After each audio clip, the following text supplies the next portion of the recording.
Hello everyone, আসসালামু আলাইকুম। আশা করছি আপনারা সবাই ভালো আছেন। দেশ ও দেশের বাইরে যে যেখান থেকে বসে আমার আজকের ভিডিওটি দেখছেন, আপনাদের সবাইকে জানাই অনেক অনেক প্রীতি, শুভেচ্ছা ও অভিনন্দন। আজ তৈরি করব 15 কেজি মুরগির মাংসের রোস্ট। তো সেই ভিডিওটি আপনাদের সঙ্গে শেয়ার করছি। আর এই রান্নাটি করতে কি কি ভুল হয়েছিল আর কি হয়েছিল সব কিছু থাকছে এই ভিডিওতে। তো এই তো এখানে আমরা নিয়েছি 15 কেজি মুরগির মাংস। আর এই মাংসগুলোকে খুব ভালোভাবে ধুয়ে নেওয়া হয়েছিল, লেবু পানি দিয়ে ধুয়ে নেওয়া হয়েছে এবং ফাইনালি আরেকবার ধুয়ে নিয়ে পানি ঝরিয়ে নেওয়া হচ্ছে। আর এদিকে এখন চিকেনগুলোতে 1 টেবিল চামচের মতো হলুদ আর লবণ দিয়ে এগুলোকে খুব ভালোভাবে মাখিয়ে নেওয়া হচ্ছে। চাইলে আপনারা হলুদটা স্কিপ করতে পারেন। আমি হালকা কালারের জন্য কিন্তু হলুদের গুঁড়াটা ব্যবহার করেছিলাম। তো এতে সবগুলো উপকরণে খুব ভালোভাবে মাখিয়ে নেওয়া হচ্ছে। আর এই কাজে আমাকে এখানকার এক ভাবি সাহায্য করছে, বড় ভাবি আর কি। তো আর এখানে দিয়ে দেয়া হচ্ছে 2টা ডিম। তো এগুলো দিয়ে খুব ভালোভাবে মাখিয়ে নিচ্ছেন ভাবি। তো তো মাখানো হয়ে গেছে, সাইডে রেখে দিচ্ছি। তো এদিকে চুলায় একটি প্যান বসিয়ে অল্প তেলের মধ্যে চিকেন পিসগুলোকে 2 সাইড সোনালি করে ভেজে নেওয়া হচ্ছে, ঠিক যেমনটি দেখানো হচ্ছে। আর এভাবে সবগুলো চিকেন পিসই ভেজে নিতে হবে। বরাবরের মতো বলছি, যারা ইউটিউব থেকে আমার আজকের এই ভিডিওটি দেখছেন, আপনাদের সবাইকে জানাই অনেক ধন্যবাদ। আর যারা চ্যানেলটিকে সাবস্ক্রাইব করেছেন, আপনাদেরকেও জানাই অসংখ্য ধন্যবাদ।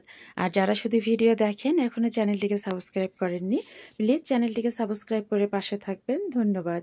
সবগুলো চিকেন ফ্রাই করার পরে এখন একটি বড় কড়াই বসিয়ে দিয়েছি। আর এখানে দিয়েছি পরিমাণ মতো তেল।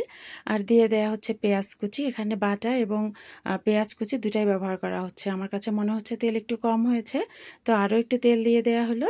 আর এখন পেঁয়াজের মধ্যে দিয়ে দেওয়া হচ্ছে সামান্য লবণ। আর এই লবণটা দিলে পেঁয়াজটা তাড়াতাড়ি নরম হয়ে আসে এবং খুব তাড়াতাড়ি একটা কালার চলে আসে। তো এদিকে পেঁয়াজটা ভাজা হতে থাক, আর এদিকে আমরা বাকি যে উপকরণগুলো লাগবে সেগুলো একটু দেখে নেই। তো এখানে লাগছে জিরার গুঁড়া, ধনে গুঁড়া, গরম মশলার গুঁড়া, মরিচের গুঁড়া আর লবণ। আর বাটা মশলার মধ্যে লাগছে এখানে আদা বাটা, রসুন বাটা, সাদা এলাচ, দারচিনি, গোলমরিচ, লং আর কিছু তেজপাতা। আর নিয়েছিলাম এখানে জয়ফল আর জয়ত্রীর গুঁড়া, যেহেতু রোস্ট হবে। তো আমি একটু ব্যবহার করছি, এখানে 1 টেবিল চামচের মতো আছে। তো এই সব উপকরণই লাগবে। তো এদিকে পেঁয়াজটাও কালার চলে আসছে এবং ভাজাও হয়ে গেছে। তো এই অবস্থায় দিয়ে দিচ্ছি এখানে ব্লেন্ড করে নেওয়া প্রায় আধা জগের মতো পেঁয়াজ পেস্ট। তো পেঁয়াজ পেস্টটা দেওয়ার পরে এখন যে আদা বাটা রসুন বাটা ছিল সেটাও দিয়ে দেয়া হচ্ছে। আর এখন এই মশলাটাকে খুব ভালোভাবে কষিয়ে নিতে হবে যতক্ষণ না এর থেকে তেল ভেসে ওঠে। তো দেখতেই পাচ্ছেন যে মশলা থেকে কিন্তু অলরেডি তেল ছেড়ে দিয়েছে। তো এখন সামান্য একটু পানি দিয়ে দেয়া হলো, যেহেতু আমরা গুঁড়া মশলা ব্যবহার করব এই জন্য পানিটা দেয়া। তো এখন সব গুঁড়া মশলাগুলো দিয়ে দিচ্ছি আর খুব ভালোভাবে এই মশলাগুলোকে কষিয়ে নিতে হবে। তো যে প্লেটটা ছিল ওখানে সামান্য একটু পানি দিয়ে প্লেটটা ধুয়ে নেওয়া হচ্ছে, আর এই পানিটাও গ্রেভিতে দিয়ে দেয়া হলো। তো এখন খুব ভালোভাবে মশলাটাকে কষিয়ে নিতে হবে। আর লাগবে টক দই। তো এখানে আমি টক দই দিয়ে দিচ্ছি এবারে।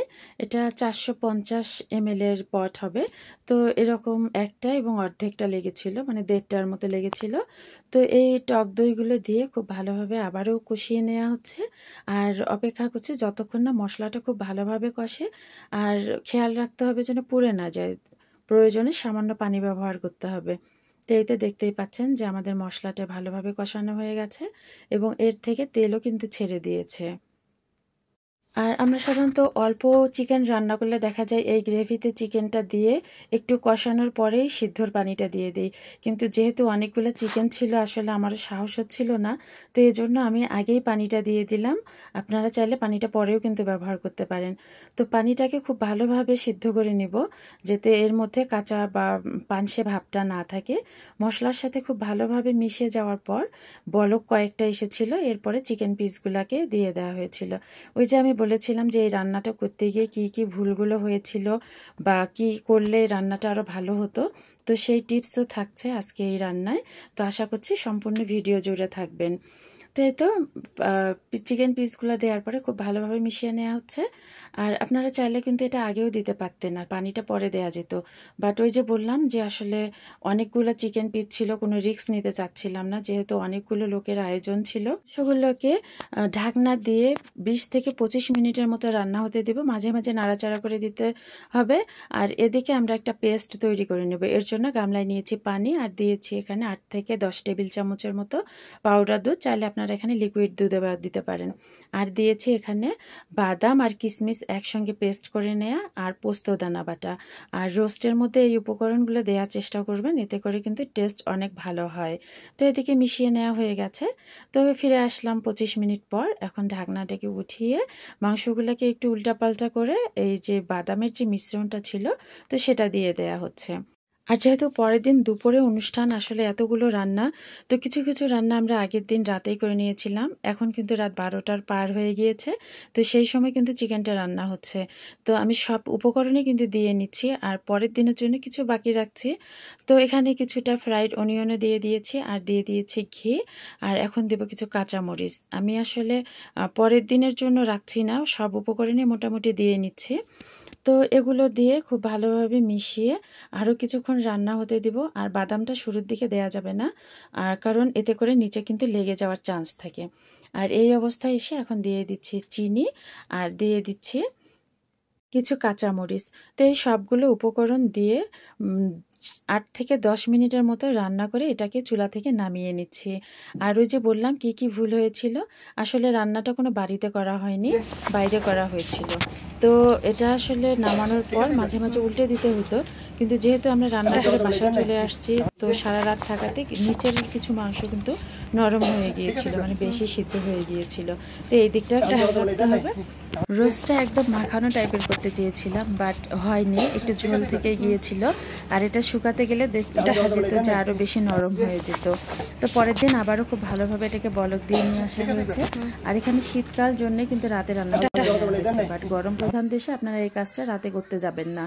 আর রাতে শুধু চিকেনগুলোকে ভেজে রাখবেন, আর পরের দিন গ্রেভি করে রান্না করে নেবেন। আমাকে আজকে যারা সহযোগিতা করেছেন ভাইয়া এবং ভাবিরা, আপনাদের সবাইকে অসংখ্য ধন্যবাদ।